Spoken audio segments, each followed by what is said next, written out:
Today we're looking into how to buy the best used guitar possible at the lowest reasonable price. We'll find what decade gives you the highest chances of buying a cheap guitar and what years are the most expensive. We're going to be balancing guitar cost and condition, especially if you're low on budget. And if you're really short on funds, we'll find the bare minimum price level for a decent guitar shape. Not the body shape, the condition. Well, it's the body shape.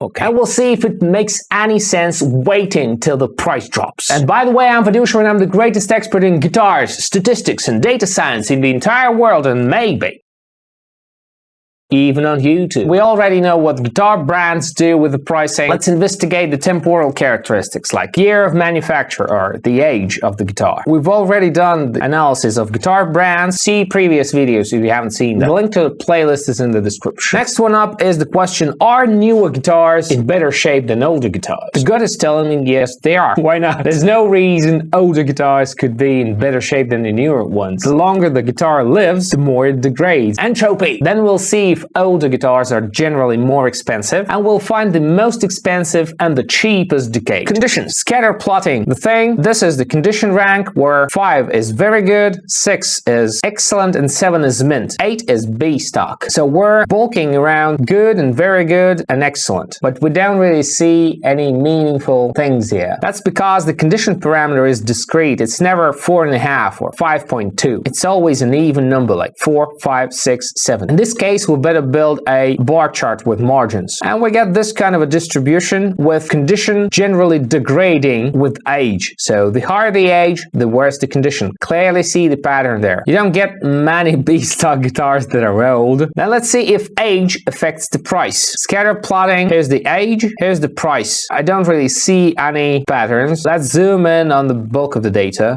Still no pattern, except for this. What's that? 104 has a weird column here. Shouldn't be there. Any explanation for that? Zooming in even closer. I wouldn't say there's any patterns in that. A good idea here would be to split decades, not just see individual years, but combine them into decades like 50s, 60s, 70s, 80s. You know what decades are, right? We do the floor division by 10 and then multiply by 10 to get the decade. That's how we get the list of decades. And then we plot the results comparing median prices. Oh, these huge confidence interval margins mean that there's not enough data. We probably need to take all the antiques out, the really old guitars, taking out anything that's below the 1900s. Okay, that's a better picture. These are still insufficient data, but we can see that the 70s look kind of cool. The 1910s are nice, but I do not recommend you buying a 1910 niche guitar for practical reasons, unless you're buying it for a collection. 2010s look too expensive. How about we zoom in a more reasonable section, excluding the oldies again from the median calculation. Anything above 1960. The results are kind of the same. The 70s are great. Modern guitars are kind of average, same as the rest of the subgroups. The 2010s look off. If you don't want to spend too much money, don't buy guitars from 2010s. Buy from the 70s and maybe from the 80s. They're borderline low in price. The confidence interval is a bit high up, but still it does look like they're lower in price. Not statistically significant though. Okay, let's move on to the categories. Which are older, guitars or basses? Make your bet right now in the comments. Let's see what... I think that acoustic guitars could be older because they were invented earlier, so naturally that'd be more old acoustic, like really old acoustic guitars on the market, and that's what we get. Bass guitars. That's unexpected. The median age of guitars is around 17-ish. Bass guitars are the oldest. It's not that I'm wrong, it's just I'm not completely right. Acoustic guitars are still older, electric guitars are a bit younger, acoustic basses are very young. I don't think there's any practical use for this information. If you're buying a guitar as opposed to buying a bass, the guitar is pretty much going to be younger than your bass. Let's look at conditions. We can list the condition map right there. So there's non-functioning, which is a 1, which is complete trash, like spare parts sold, unplayable. Poor is very bad. Fair is not good. Good is good. Very good is very good. Then excellent and mint. And then B stock and brand new. Mint is 7. Good is 4. So 4 to 7 is kind of okay-ish. And if we plot the prices, we see the bulk at around 6, which is excellent, going on a slope to the left and to the right. Excellent seems the most expensive. How about we run the statistical test to see if it's right? Yes, it is. Excellent is the most expensive. So if you want to avoid spending too much money, don't buy guitars in excellent condition. Even mint condition guitars are less expensive than excellent. Look for mint guitars instead, they're a bit cheaper. Not statistically significant though, because the confidence intervals overlap there. However, 4 and 5, which is good and very good, are significantly lower in price than excellent. If you set up your search filters, make sure you exclude the excellent condition and probably mint as well, and look for good and very good. This will cut the price in half, literally. You see, the good condition is 2 times cheaper than the excellent condition. So give it a think. Also, you might want to consider the B-stock guitars, but they're risky because people return guitars to the stores for a reason. There gotta be a reason the B-stock guitars weren't sold. Let's see if conditions vary by price category. If it's below 1,000, we'll divide it into $100. If it's 1,000 to 3,000, we'll use a 500 step, then a 1,000 step, and then anything above 5,000 will be just expensive guitars. We're not gonna be digging deeper into the 5,000s. We apply a lambda function to assign those categories, and boom, there we go. We need to zoom in really close to see the differences. Anything above 1,000 is statistically significantly better in condition than anything below. Nice info. If you want to be really sure about your guitar's condition, make sure it's above 1,000. If you know nothing about guitars, if you can't identify defects by a photograph, and you're not ready to risk, go above 1,000. How about we zoom in here, exclude the expensive guitars, and there's our cheap guitars there. Still need to zoom in to see the differences. Down by really cheap guitars. Below 100 is almost guaranteed to be in not good condition or worse. This means half of those guitars are in worse condition than good. The 500 category as well as the 800 category max out the chances of you getting a guitar in better shape. So overall, it does not seem to matter what condition your guitar is in. It kind of is pretty much the same. So 100 does not differ from 500 or 800 as I see it, because the confidence intervals overlap. For some reason, the 300 category is a bit below the median. However, this picture here means for you specifically that you can use any of the price range to buy yourself a decent guitar. There's absolutely surely some guitars in any of those price categories that are in a playable shape. There may be some dents and scratches, but they're still playable and they're really cheap, like 100. That's some good news for those who are low on budget. Though stay away from those really cheap guitars, they're a gamble. Let's see how conditions are distributed per category. Are electric guitars in better shape than basses? Boom, there it is. Yes,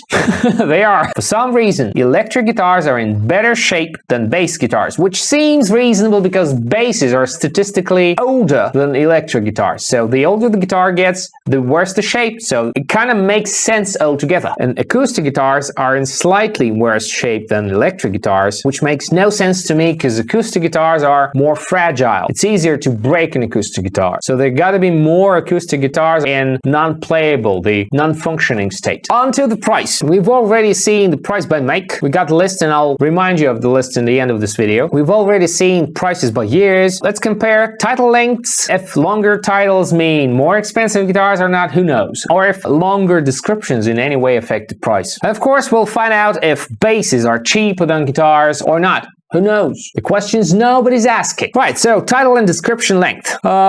No patterns there. There seems to be a cutoff at 100 symbols for some reason. It goes very dense and then boom, it becomes very scarce. Any reasoning behind that? Is there a limit? And if so, why is it exceeded so often? No idea. No patterns there. Right, description length. There's the price, there's the number of symbols in description. Nothing interesting. Right, time to know which kind of instruments are the cheapest. Who spend less money, the bass players or the guitar players, huh? The everlasting battle nobody ever declared. Electric guitars and bass guitars are sort of the same in price. There's no statistically significant difference between guitars and basses in this respect. The confidence intervals overlap. We can't say either of those is cheaper or more expensive. Though acoustic guitars are cheaper than electric guitars or basses, and acoustic basses are really cheap. Acoustic basses are twice as cheap as normal basses for some reason. Why would an acoustic bass be cheaper? Probably because no one's buying them. Okay, next one up is category. We've already seen the category versus the brand, the years, title length by category, which kind of guitars get the longest titles and descriptions.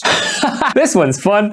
Acoustic bass guitars tend to have longer titles than the rest of the guitars, which is interesting.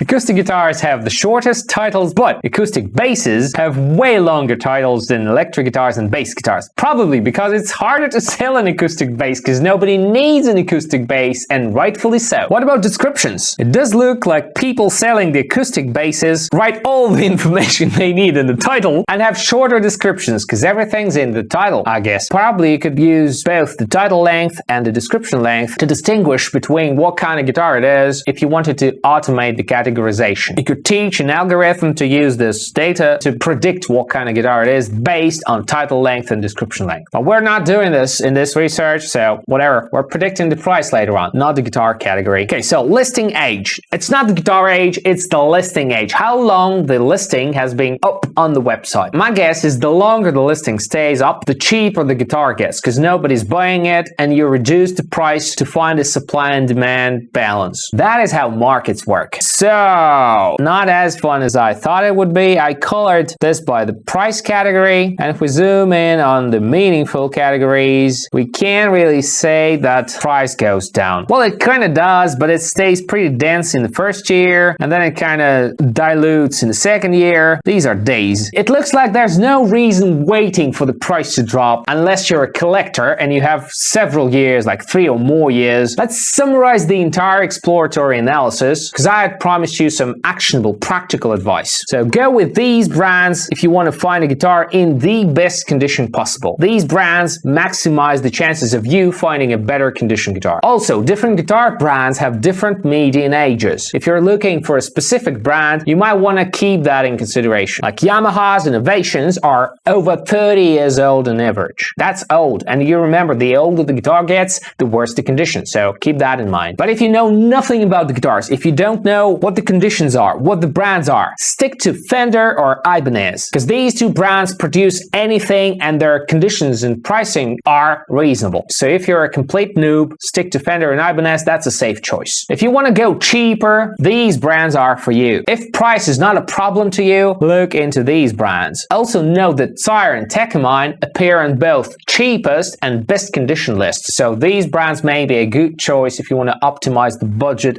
versus condition. Another tip is to stay away from the 2010 decade guitars, because they are the most expensive decade, as opposed to 1970s, which are the cheapest years. You might also consider the 80s, but I'm not sure because the statistical significance is not there yet. Also, if you're not limited on funds, higher budget normally means better condition of guitar, so anything above 1000 is in great condition. But still, the bottom threshold for buying a guitar seems to be $100. So if you have the $100, you can buy yourself a decent guitar in a good shape. And there's no point waiting for the price to drop. Find the right price for you and buy the guitar, no waiting needed. If you still want to optimize your budget, you may want to investigate into good and very good shape of guitars. These conditions are nearly twice as cheap as excellent, so there may be a couple of scratches and dents, but the guitars are still very playable, still in very good condition. And also, mint is less expensive than excellent. Also, take care of your acoustic guitars because they are more fragile, and don't buy acoustic basses unless you know what you're doing. We also now have a list of key parameters that have strong connection with our key metric, the price. In the next video, we're going to be trying to predict the price based off these parameters. Thank you very much for watching this video till the end and not skipping any part of the video. This helps me a lot. This helps the channel grow. Please subscribe and like the video if you liked the video. If you didn't, still subscribe, please. I really hope you found some of this information useful, and I wish all of you to find your perfect guitar, because you're awesome.